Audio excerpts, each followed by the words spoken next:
Hello everyone, welcome to my channel love for journalism. আর love for journalism মানে রবিবার ঠিক রাত 9টা আর সঙ্গে তোমরা।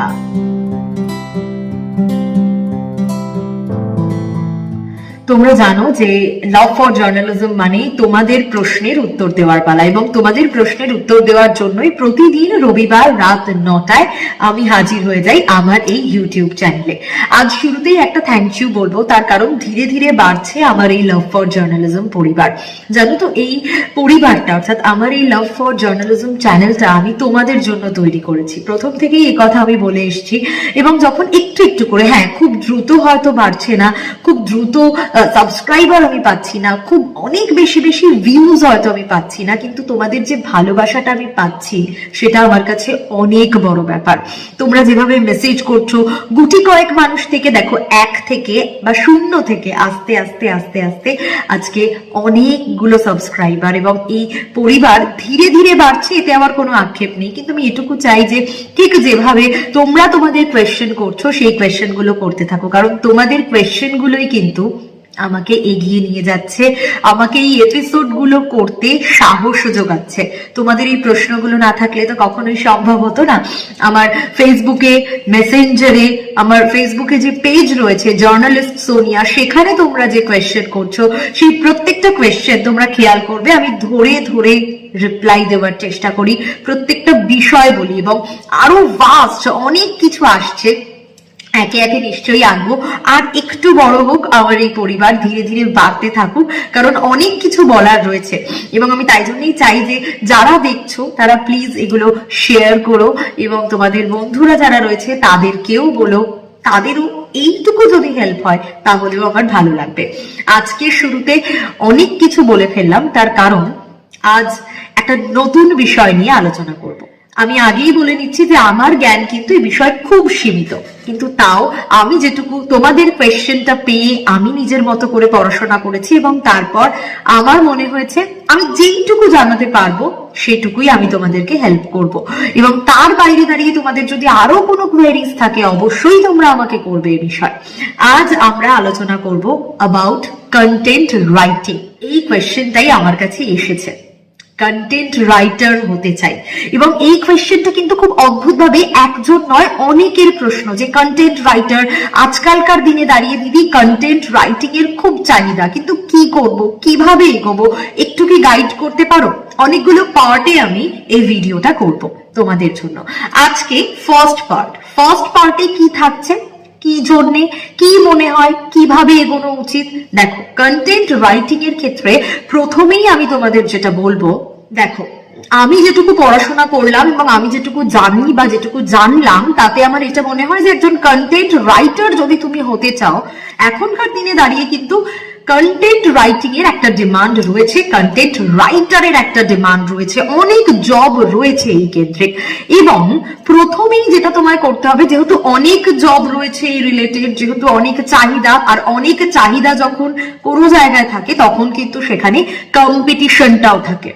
ঠিক শুনছো, চাহিদা আছে মানে সেখানে কম্পিটিশনও আছে, আর কম্পিটিশন যখন আছে তখন সেখানে ইন্টারেস্টিং বিষয়ও নিশ্চয়ই রয়েছে, তাই জন্যই এত কম্পিটিশন। তো শুরুতেই যেটা করতে হবে, নিজের একটা পোর্টফোলিও ক্রিয়েট করতে হবে। এটা হচ্ছে ফার্স্ট পয়েন্ট আমার মনে হয়েছে। কারণ এবার তোমাদের মনে হবে বা তোমরা কোয়েশ্চেন করতে পারো পাল্টা, এই ভিডিও দেখতে দেখতেই তোমাদের মনে এই কোয়েশ্চেন আসতে পারে যে দিদি পোর্টফোলিও ক্রিয়েট করে কি করব। ঠিক, পোর্টফোলিও ক্রিয়েট কেন করবে, কি জন্যই বা করবে? তুমি তো কন্টেন্ট রাইটার হতে চাইছো, তুমি কন্টেন্ট লিখবে। এই পোর্টফোলিও তোমাকে কাজ পেতে সাহায্য করবে। আচ্ছা তুমি বলো, আমরা ইন্টার্নশিপ করি, তার জন্য তো আগে আমরা একটা পড়াশোনা করি, তারপর আমরা ইন্টার্নশিপে যাই, সেই ইন্টার্নশিপ পিরিয়ডটায় আমরা অনেক কিছু শিখি, অনেক কিছু গ্যাদার করি নলেজ, এবং তারপর পরের ধাপটা।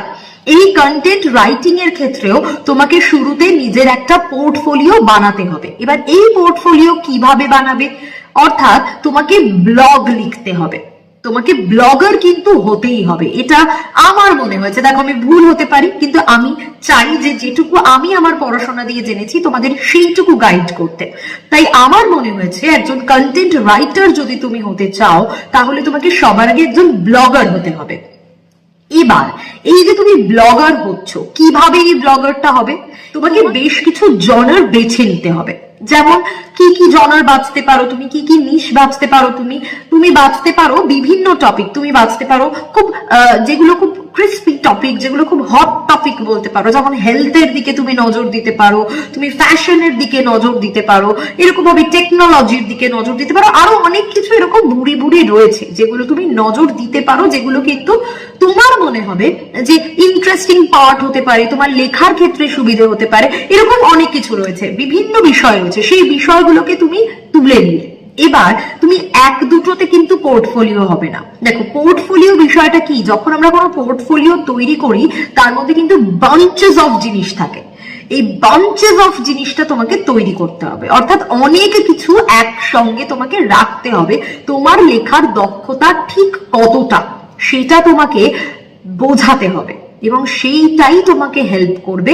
অন্তত আমার মনে হয় একটা পোর্টফোলিওতে 50 থেকে 60 বা 60 থেকে 70টা লেখা থাকতেই হবে, একটা স্ট্রং পোর্টফোলিও তবে গিয়ে তোমার তৈরি হবে।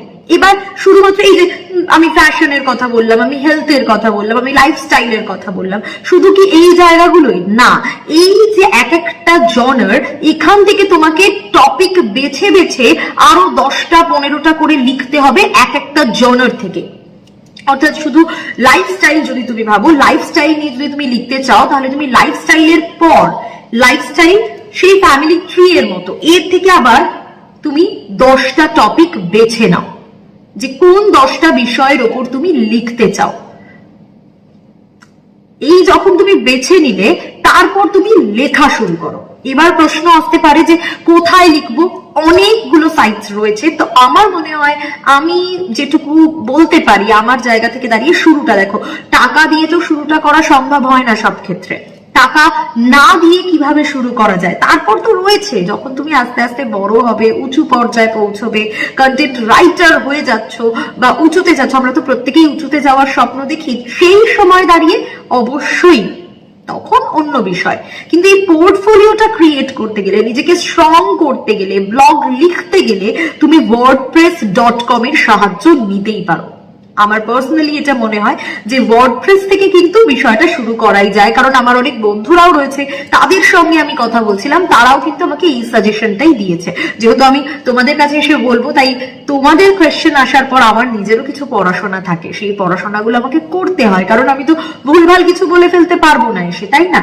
এবং যেটুকু বলবো তাতে তোমাদের যাতে সাহায্য হয় সেই বিষয়টাও আমাকে ভাবতে হবে। আর সেই কারণে আমার মনে হয় তোমরা wordpress.com কে বাঁচতেই পারো। wordpress.com একটা খুব ভালো, তোমাদের জন্য ভালো হবে। এই জায়গায় দাঁড়িয়ে এবার ওখানে গিয়ে তোমরা বুঝতে পারবে, নিজের মতো করে একটা পোর্টফোলিও তৈরি করতে পারবে। কিন্তু মাথায় রেখো 50 থেকে 60টা অথবা 60 থেকে 65টা বা 65 থেকে 70টা লেখা যেন তোমার থাকে, তবেই তোমার স্ট্রং পোর্টফোলিও হবে। এবার এই লেখাগুলো কিভাবে লিখবে অবশ্যই নেক্সট দিন তোমাদের জানাবো, পার্ট 2 এ অবশ্যই সেটা থাকবে। আজ এই কন্টেন্ট রাইটিং এর ফার্স্ট পার্টটা কেমন লাগলো অবশ্যই আমাকে জানাতে ভুলো না, এবং অবশ্যই মাথায় রেখো যে একটু একটু করে বাড়ছে লাভ ফর জার্নালিজম পরিবার। তাই যদি এই ভিডিওটা তোমাদের ভালো লাগে, please do like, comment, share and subscribe করতে ভুলো না লাভ ফর জার্নালিজমকে।